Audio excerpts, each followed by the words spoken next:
Hola, muy buenos días a todos y todas quienes nos acompañan en este seminario que hemos denominado Estrategias Pedagógicas usando prácticas artísticas para el aprendizaje en la presencialidad remota.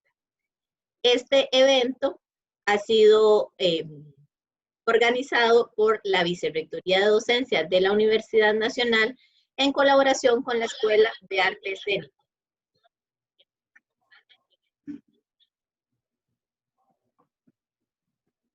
El día de hoy nos acompaña la doctora Paola González Vargas, académica de la Escuela de Arte Escénico y asesora del CIDEA en la Vicerrectoría de Investigación. Paola es artista e investigadora en artes y docente universitaria. Le damos la más cordial bienvenida a Paola. Antes de iniciar, si quisiera poner en claro algunas de las recomendaciones para participar de este seminario. Les solicitamos que por favor, ahora que ingresan, nos coloquen en el chat su nombre y unidad académica o institución de la cual nos acompañan para tener el registro. Todas las preguntas que surjan a lo largo de la exposición de Paola, les solicitamos que nos las realicen vía chat. No vamos a tener habilitado la apertura de micrófonos ni la apertura de cámaras. Entonces, las preguntas nos las hacen vía chat y al finalizar el espacio, yo estaré leyendo las preguntas para que Paola nos pueda contestar. Y sin más preámbulo, los dejo con Paola González en este seminario. Bueno, muchas gracias por la presentación, Marianela. Y agradecerle a la Vicerrectoría de Docencia el espacio para compartir este tema que para mí es sumamente importante y necesario en estos tiempos de pandemia que estamos atravesando y que definitivamente han transformado nuestras prácticas docentes. En primer lugar, cuando hablamos de estrategias pedagógicas usando prácticas artísticas, es importante que pensemos en cómo podríamos plantearnos qué es el arte.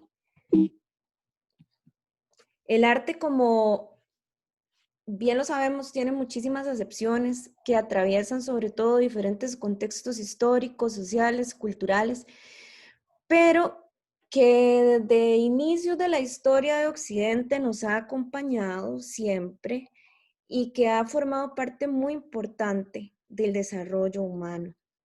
Cuando encontramos el concepto de arte en la historia antigua occidental, nos referimos casi siempre a Platón, que es uno de los primeros pensadores que hablan acerca de esto y que plantean el concepto de arte como aquello que asemeja la realidad, pero que no es lo real.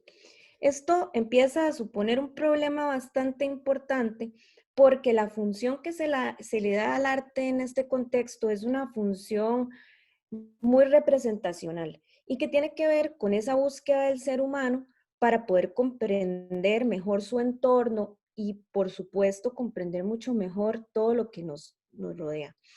El arte en ese contexto también tiene además unas aplicaciones pedagógicas muy importantes porque funcionaba como una estrategia para enseñar a las niñas, a los niños y a los adolescentes un poco ese ensayo de cómo debía ser la vida. Y esto, bueno, genera toda una discusión relacionada con qué es lo ilusorio, qué es lo real.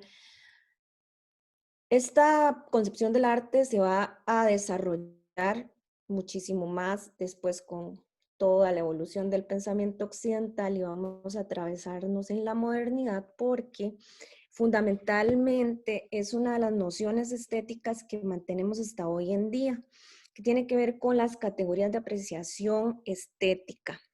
Schiller, en la modernidad, pone sobre la mesa el concepto de lo bello y lo feo. Y esto es fundamental para que podamos comprender un poco cómo es que nosotras y nosotros nos acercamos vitalmente al arte.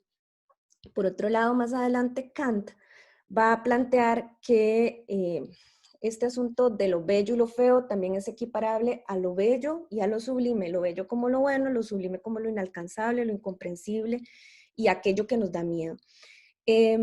Por el modelo educativo que se ha mantenido en nuestra sociedad, generalmente nuestros conceptos de apreciación artística giran en torno a esto, a los valores de lo bello, lo feo, lo bueno y lo malo. Sin embargo, en la contemporaneidad, este concepto de arte se transforma para ser aplicado hacia el conocimiento.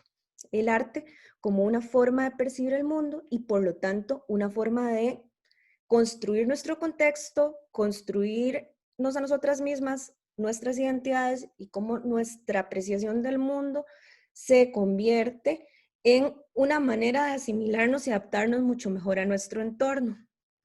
De este modo, esta cita de Denis Nachmanovich para mí es fundamental porque genera desde la teoría de la complejidad una visión del arte, pero sobre todo de la concepción estética muy interesante. Plantea que definitivamente si el conocimiento es actividad y pensar es dar forma, vamos a configurar la experiencia. Eso hace que sea necesaria una nueva forma de construir el conocimiento a partir de fenómenos no lineales, de referencias hacia nosotros mismos y sobre todo de cómo nos construimos como seres humanos, cómo percibimos. Solo de este modo podemos producir sentido, conocer el mundo y podemos de una u otra manera involucrarnos con la realidad, con esto que acontece más allá de nuestro cuerpo, de nosotras mismas. Por otro lado, es muy importante comprender que de la mano de esta visión un poco más compleja de la estética cognitiva, entonces yo me planteo que los lenguajes artísticos funcionan de una manera muy interesante para acercarnos al conocimiento y al aprendizaje. ¿Por qué? Porque siempre que tenemos experiencias sensoriales, experiencias que nos conectan con el lado más emocional, podemos aprender cosas que luego podemos racionalizar o que racionalizamos paralelamente conforme las vamos experimentando. Coloqué estas fotografías acá, que son fotografías de la NASA, porque a mí particularmente me llaman mucho la atención las composiciones de estas imágenes. Tienen unos colores específicos, tienen una forma concreta y de repente cualquiera de nosotros o de nosotras, si cierra los ojos incluso, podría pensar en cómo suena esto, en cómo se ve esto, en otro plano más allá solamente de lo fotográfico. Es decir, nuestra capacidad de percepción del mundo determina cómo nos vamos a relacionar con las imágenes, con el espacio, con el tiempo y con una serie de conceptos más que construyen nuestra existencia. Cuando hablamos de lenguajes artísticos, es fundamental pensar en que un lenguaje básicamente es un sistema que organiza la información para comprender el mundo. Por eso es que tenemos lenguaje oral, lenguaje escrito, lenguaje de señas para las personas que son sordas. Pero entonces también podemos hablar de lenguajes artísticos. Básicamente, los lenguajes artísticos están relacionados con estos sistemas que giran en torno a la percepción sensorial y se organizan para producir un acercamiento, una resemantización estética del mundo. Podemos hablar del lenguaje sonoro, que el lenguaje sonoro se decanta en el lenguaje musical, que es un lenguaje súper estructurado, que domina las nociones de tiempo y espacio, de manera que se traduce en articulación sonora, y tenemos a los grandes compositores que trabajan sobre esto durante mucho tiempo, pero además de eso también tenemos otros lenguajes sonoros que no son solo los musicales, que también están presentes en nuestra vida cotidiana y que nos hacen construirnos a nosotros mismos. Tenemos el lenguaje del movimiento, que es un lenguaje más utilizado en la danza. En cuanto al lenguaje de movimiento, hay sistemas elaboradísimos como el ballet clásico, por ejemplo, donde hay una serie de posiciones codificadas que son comprensibles en distintas partes del mundo sin importar la lengua que hablemos. Son lenguajes bastante universales, o el lenguaje de la danza contemporánea, que tiene otros valores totalmente diferentes a los del ballet clásico, pero que aún así responde a esta codificación de formas, de signos que nos dan mensajes comunicativos. Tenemos el lenguaje visual, que el lenguaje visual, dicho sea de paso, es uno de los lenguajes que más influyen en nosotras y en cómo construimos nuestro mundo, porque los seres humanos que podemos ver tenemos una gran influencia a través de este sentido en cuanto a concepción de mundo. Luego tenemos el lenguaje de la representación, que en estudios teatrales se denomina lenguaje de la teatralidad y tiene que ver con cómo se representa el ser humano a sí mismo a partir de los juegos de rol, de los personajes. Hay, bueno, un universo enorme de estudios de estos lenguajes de la representación. Y el lenguaje audiovisual, que el lenguaje audiovisual es uno de los lenguajes que más ha tomado cabida en nuestra cultura en las últimas décadas. El lenguaje audiovisual está atravesado por un montón de construcciones distintas, pero sumamente influenciado por el desarrollo tecnológico de la humanidad. Entonces, podemos pensar que el lenguaje audiovisual va desde los dispositivos analógicos más comunes, como una cámara fotográfica de rollo, hasta la realidad aumentada, la realidad virtual, los videojuegos, entre otras cosas. Y la población que, por ejemplo, en este momento se encuentra cursando estudios superiores universitarios han crecido con muchísima exposición hacia este lenguaje. Y las características de este lenguaje son las que nos permiten, de alguna u otra manera, producir aprendizajes que conecten directamente con las personas. Ahora, también algo muy importante de señalar en este punto es que todos los lenguajes generalmente son aprendidos y no aprendidos con H, desde que son aprensivos hacia nosotros a través de la exposición. Cuando estamos pequeños, bebés, y aprendemos a hablar nuestra lengua materna básicamente porque nos exponemos a esto en nuestra familia, en nuestro entorno más inmediato.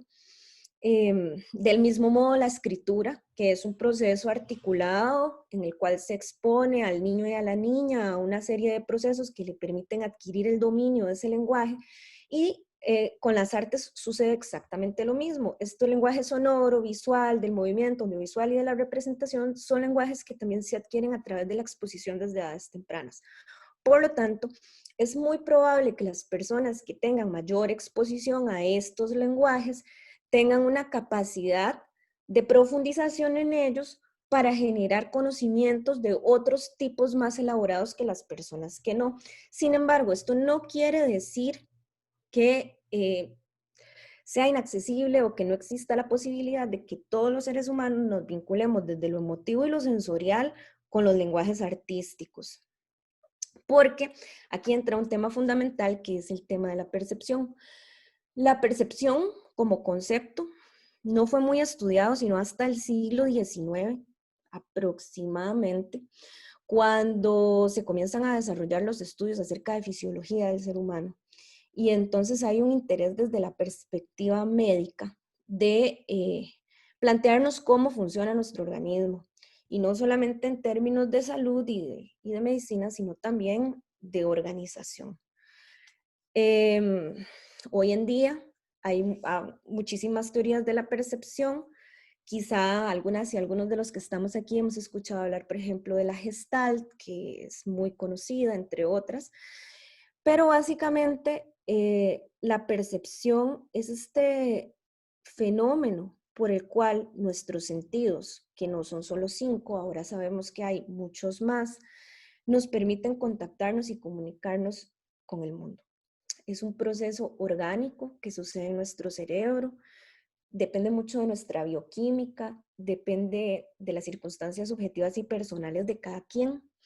A veces, por ejemplo, podríamos decir que la percepción es subjetiva, en tanto cada persona tiene una experiencia única acerca del mundo.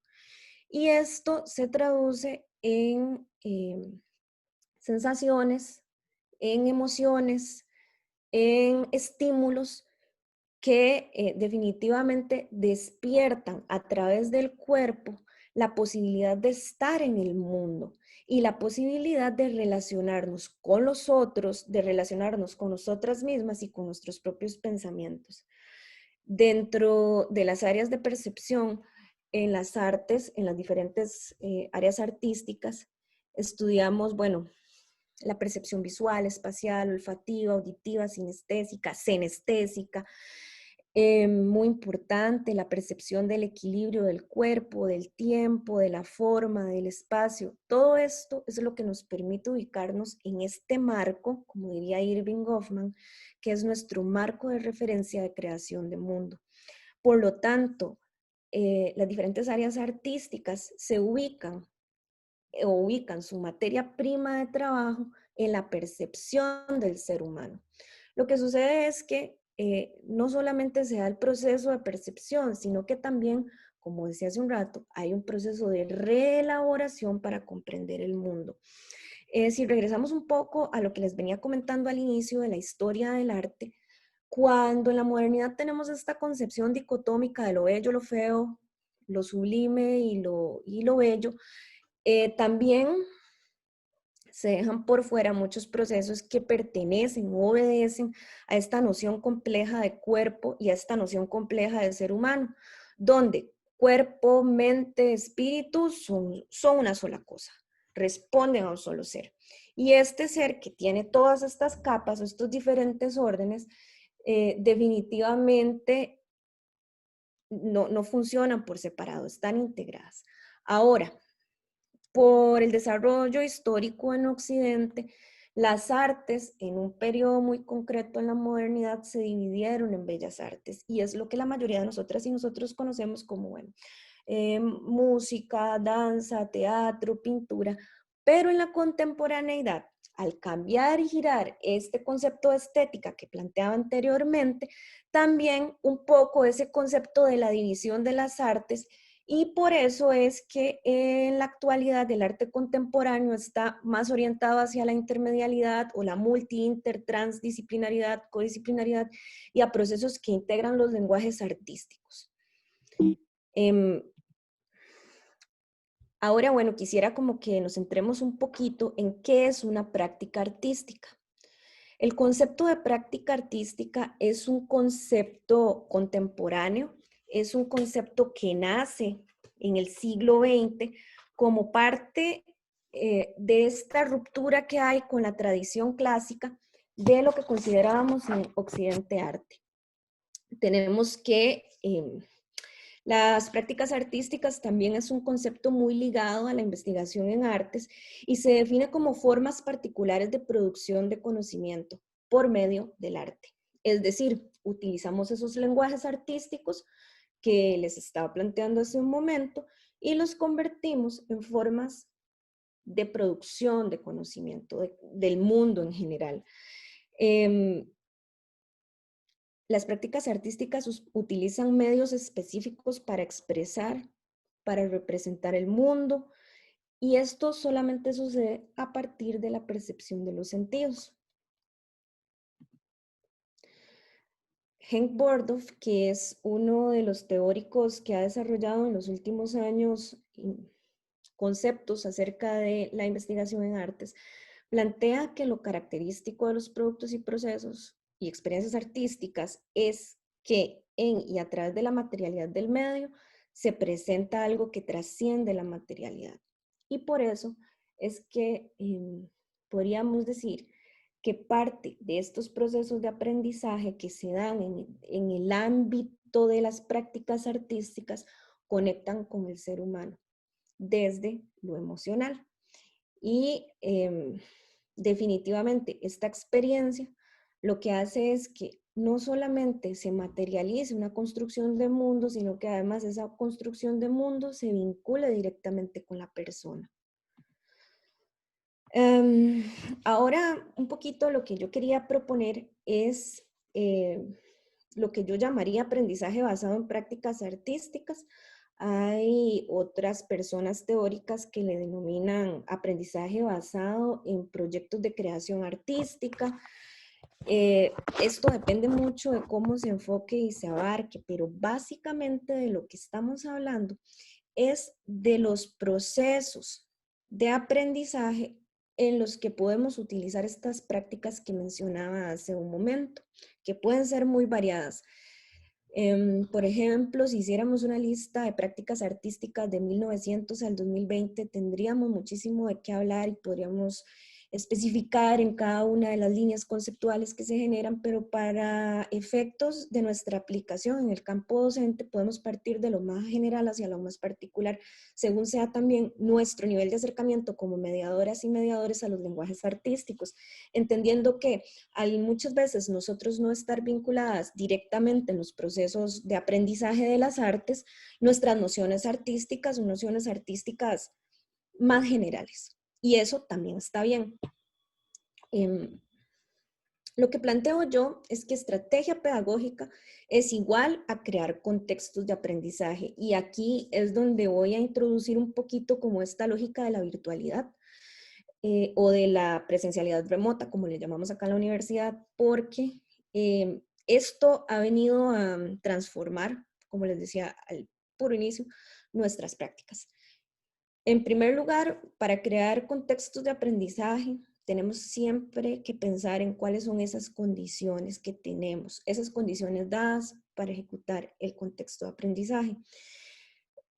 Las tres cosas básicas en las que deberíamos pensar o es deseable que pensemos son el espacio de trabajo, la cantidad de tiempo y la planificación de materiales a utilizar. Mira, ahí hay un errorcillo ortográfico. ¿Por qué? Porque antes, cuando estábamos haciendo nuestros trabajos docentes en un espacio presencial, de repente estábamos condicionadas y condicionados al espacio áulico o al espacio de laboratorio o al espacio de campo. Pero en esta circunstancia en la que nos encontramos, ese espacio para crear el contexto de aprendizaje se traslada al hogar. Y en el hogar hay muchísimas condiciones que pueden ser favorables o desfavorables para generar no solo prácticas artísticas, sino prácticas de todo tipo. Entonces, en ese sentido, sí considero que es fundamental conocer un poco cuáles son esas condiciones en las que se desenvuelven las personas aprendientes y cómo estas condiciones se pueden aprovechar para generar esos contextos de aprendizaje de manera un poco más fluida o un poco más interesante. Lo otro que me interesa mucho en ese sentido es hablar de la cantidad de tiempo de las actividades, de la transformación de lo presencial hacia lo remoto presencial y lo que tiene que ver con lo sincrónico y lo asincrónico.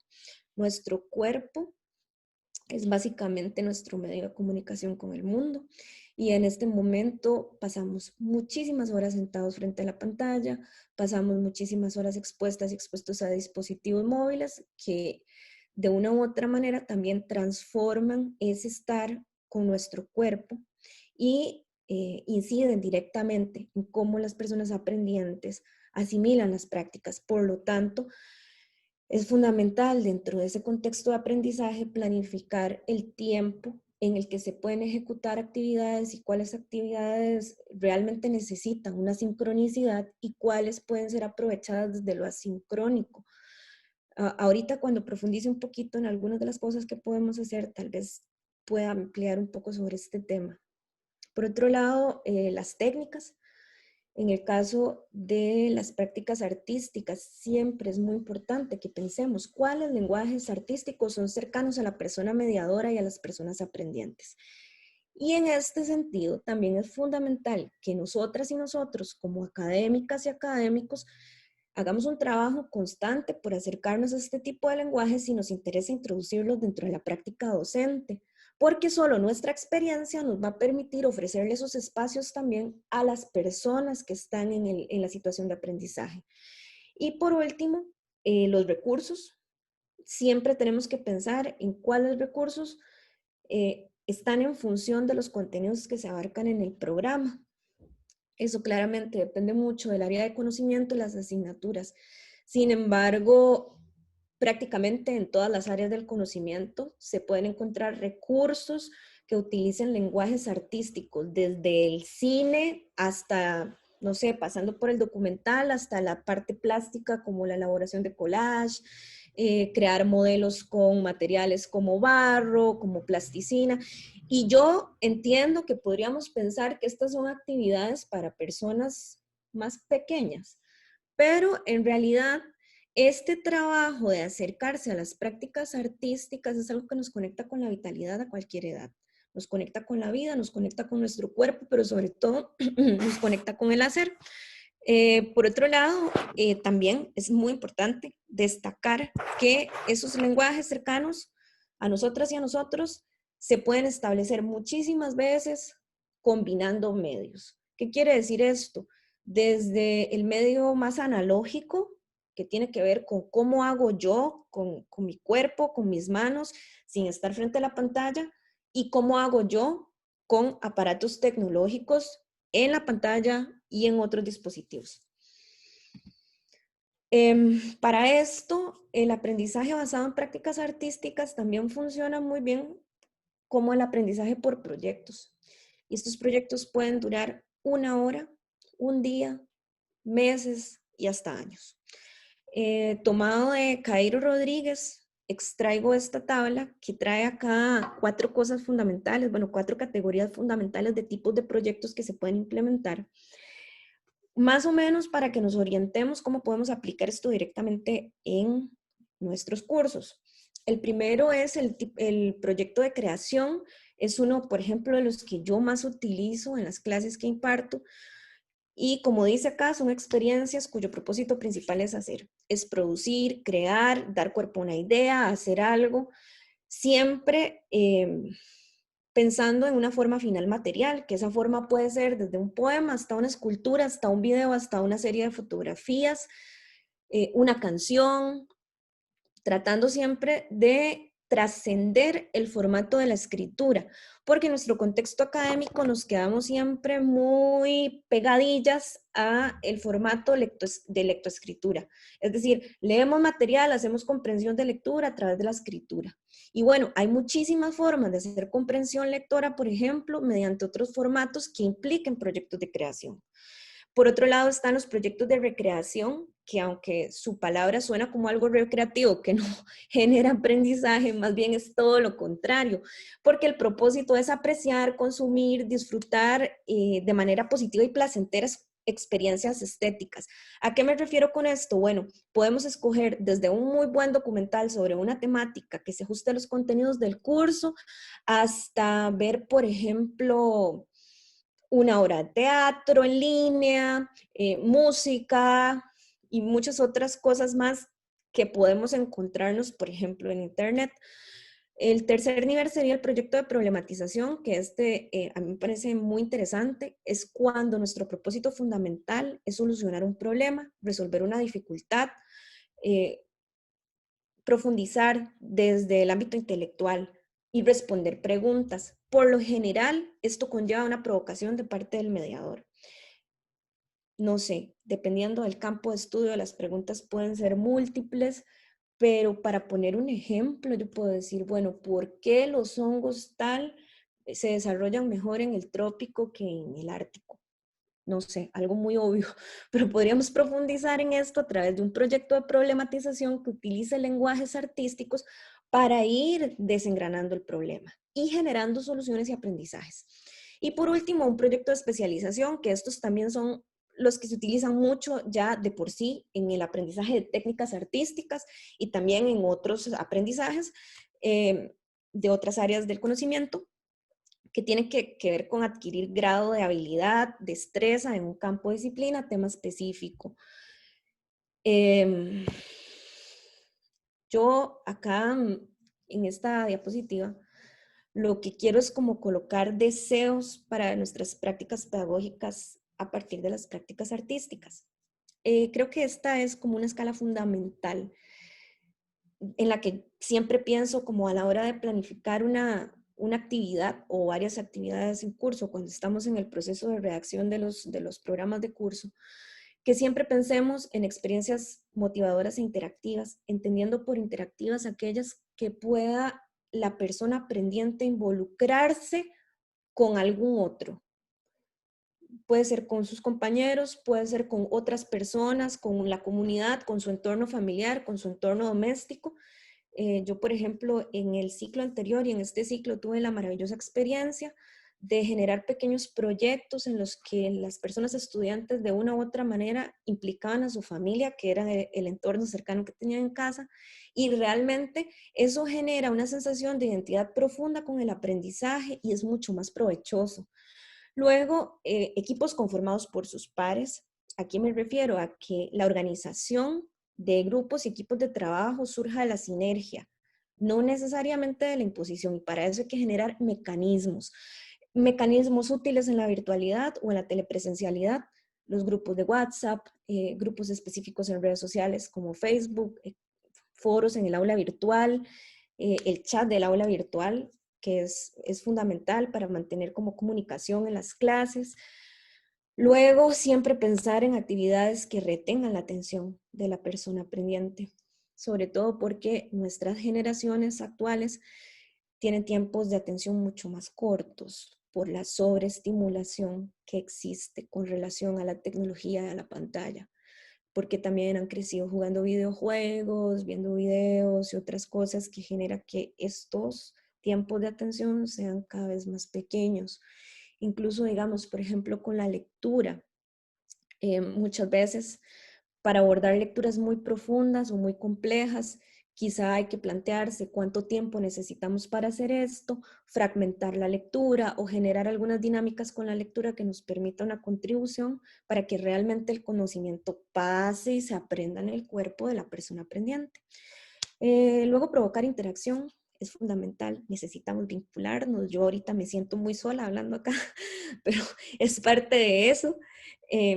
Ver de qué manera podemos provocar esa interacción en las personas aprendientes, como les decía, mediante grupos y otras cosas que podemos hacer en conjunto. La creación en colectividad, una herramienta que para mí ha sido muy útil ha sido, por ejemplo, la elaboración de glosarios en conjunto por parte de las personas estudiantes a partir de textos que leemos en clase. Promover actividades que resuelvan problemas y que sean comunicadas por medio de lenguajes artísticos. Aquí ese es otro proceso, no necesariamente el de producción o creación de una pieza artística, sino cómo yo comunico mi resultado a través de un lenguaje artístico, que puede ser desde una videoconferencia hasta una poesía. Y por último, alimentar el deseo de crear, que es así fundamental para poder engancharse con lo que uno está haciendo y seguir con las ganas de profundizar. Definitivamente coincido con Cairo y Rodríguez de que este tipo de prácticas inciden en los procesos y procedimientos más que en los conceptos o aprendizajes. Por lo tanto, no nos interesa el aprendizaje puramente memorístico y repetitivo, sino que más bien nos interesa construir significados nuevos a través de la materialidad. En este caso habla de la plástica y de lo visual, pero también existen otras posibilidades, por ejemplo, los juegos de roles, un poco también jugar a planificar situaciones de ficción a futuro, los casos, ese tipo de cosas que nos pueden permitir poner en práctica la imaginación y la creatividad y a la vez resolver problemas de las diferentes áreas del conocimiento. Este es rápidamente un proceso, como más o menos lo coincido, de desarrollo de aprendizajes basados en prácticas artísticas. Lo primero que tiene que suceder es la provocación. Siempre las mediadoras y los mediadores somos los encargados de ponerle la chispa a esto y de generar que el aprendiente dentro de su contexto de aprendizaje encuentre material sensible para producir. En segundo lugar, al aprendiente le toca percibir el mundo que nos rodea, los fenómenos, las relaciones, los contenidos, registrar esas primeras sensaciones. Ese proceso se dirige a materializar las ideas y los contenidos, luego pensar un poco, conceptualizar, ahí sí, comprender y relacionar esas sensaciones con el lenguaje elegido para organizar y dar sentido. Porque finalmente queremos comunicar y para comunicar necesitamos generar sentido. Tomar decisiones, que es un proceso de síntesis para materializar una idea con relación al concepto que se escoge, y producir, crear, dar forma, hacer. Finalmente, compartir ese resultado con las demás personas, porque ese compartir es el que genera la sinergia del aprendizaje. La realimentación que yo recibo y que yo doy hacia otra persona es lo que provoca una vinculación en colectivo que nos permite impulsar el aprendizaje desde esta perspectiva. Y por último, ya como para ir cerrando y darle tiempito a las preguntas y a unos materiales que les quería mostrar, Em, Traigo esta cita de Hernández que habla sobre, bueno, el trabajo por proyectos, que parte de una estrategia de escucha. Siempre, sé que a veces es muy complicado en nuestros contextos cuando tenemos grupos muy numerosos, pero tomarnos el tiempo para saber qué le interesa a la persona aprendiente, cuáles acontecimientos están marcando su vida cotidiana, cómo se desenvuelve en su entorno, cómo se conecta con esto, desde sí misma, desde su ser, desde su corporalidad, con los contenidos que estamos trabajando en los cursos. Y finalmente, todos los contenidos se deben conectar con las personas. ¿Para qué? Para darle sentido al mundo en el que viven y para que le demos sentido al conocimiento que estamos aprendiendo. Básicamente de eso, bueno, se trata un poco como mi intervención y quería mostrarles por acá un material que esto es de el laboratorio de performance, es un curso optativo que yo doy para otras carreras en la universidad y que recoge un poquito de esto que les estoy hablando. Por ejemplo, nosotras empezamos con el ejercicio práctico 1, que tenía que ver con una lectura acerca de la definición del concepto de performance, porque el curso es de performance, puede ser sobre cualquier otro tema. El ejercicio consistía en hacer un video corto con una definición a partir de una lectura. Este es el resultado de una de las estudiantes. ¿Qué es performance? Performance. Para mí el performance es un acto artístico, una expresión artística. El performance es consciente. Cuando alguien hace performance, trabaja y ensaya para hacer un performance. El performance puede ser un medio para explicar todo, para hacer conexiones entre fenómenos que en la cotidianidad no vemos relacionados. El performance es resistencia y se puede utilizar como medio para exponer lo más verdadero de lo verdadero. Hay verdades ocultas en la sociedad que el performance puede sacar a la luz. A pesar de que el performance se relaciona directamente con el ser humano, con la realidad, con la sociedad, con la vida, con el ser, existe en un plano que no es la vida real. El performance es real, el performance sucede, sin embargo, existe más en un plano ficcional. A pesar de querer definir el performance, creo que el performance se entiende, el performance se hace y el performance se vive. Ok, entonces en este material, básicamente había una pregunta de provocación y había una consigna que era elaborar el material mediante un video. Aquí estamos haciendo un ejercicio de comprensión de lectura, trascendiendo el lenguaje del texto escrito. Y lo mismo que esta persona podía haber dicho de manera escrita, nos lo está haciendo a través de una serie de imágenes que incluso le agregan una capa de elaboración al propio concepto que está planteando. Más adelante, cuando empezamos a ver, por ejemplo, corrientes históricas específicas, desarrollamos un canal de YouTube y en este canal de YouTube vamos colgando los ejercicios. Estos ejercicios que vemos acá son ejercicios acerca del futurismo, donde a partir del manifiesto futurista hay una serie de condiciones técnicas que se deben desarrollar y cada estudiante plantea su propia propuesta de creación. Son videos cortitos, tal vez podemos ver un pedacito de este que me llama mucho la atención porque el estudiante, por iniciativa propia y porque además tenía dominio de un software, fue creando una unidad visual a partir de una sonoridad. Este es un ejercicio de composición.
este ejercicio, por ejemplo, tenía ciertas características específicas, como que había que trabajar módulos geométricos, repetición, temporalidad y una serie de cosas más.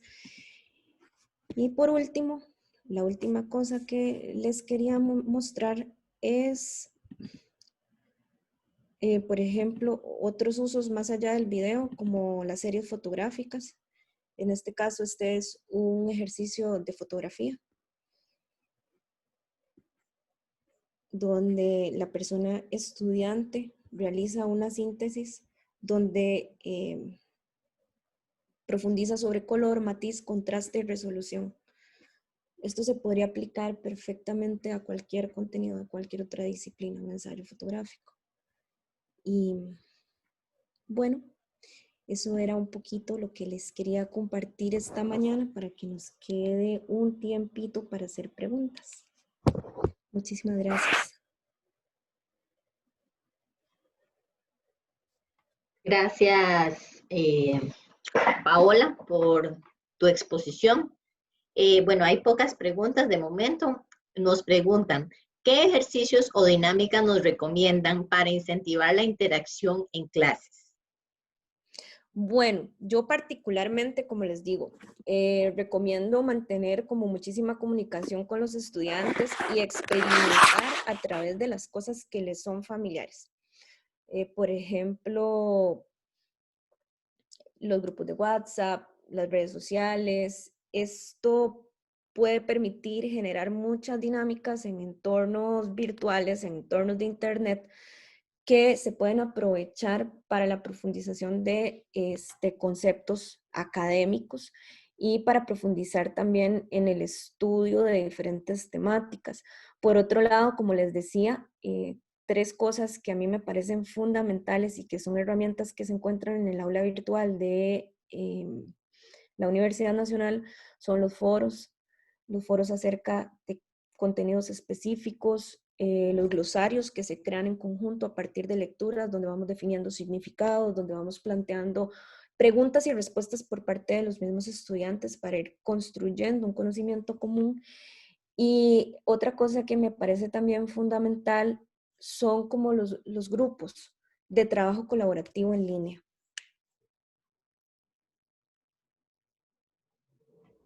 Ok, bueno, es la única pregunta que colocaron en el chat. Ok, bueno, aquí Marta nos pregunta, en la presencialidad remota, ¿cómo puedo compartir experiencias de movimiento y uso del cuerpo?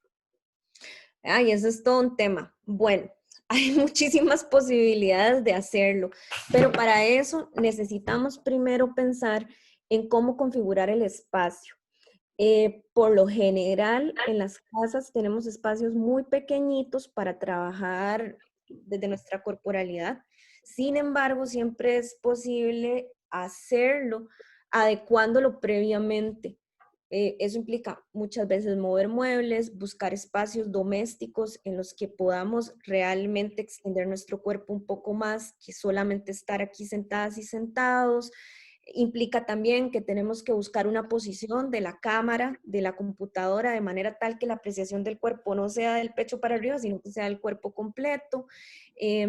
Necesitamos también de previo planificar la actividad, comunicársela al grupo de personas aprendientes y que estas personas se preparen con las condiciones, como por ejemplo ropa cómoda, pero sí es posible. De hecho, nosotras y nosotros en artes escénicas trabajamos mucho desde lo físico, desde lo corporal, y esto hace que, si bien es cierto, no tengamos la misma experiencia que tenemos cuando estamos en presencialidad, por lo menos mostrando algunas prácticas y repitiéndolas por medio del video de manera sincrónica, muchas veces funcionan. Otra cosa que también es posible y que se puede desarrollar es la producción de materiales en video con instrucciones concretas para repetir estas prácticas en la casa de manera sincrónica y que sean documentadas por las personas aprendientes mediante cámaras de teléfono o las cámaras de las computadoras. Perfecto.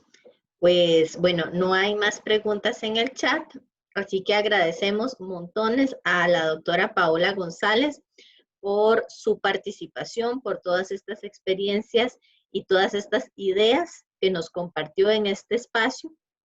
Les comunicamos que esta sesión ha sido grabada y será colocada en el canal de YouTube de la Vicerrectoría de Docencia. Desde ahí se puede compartir.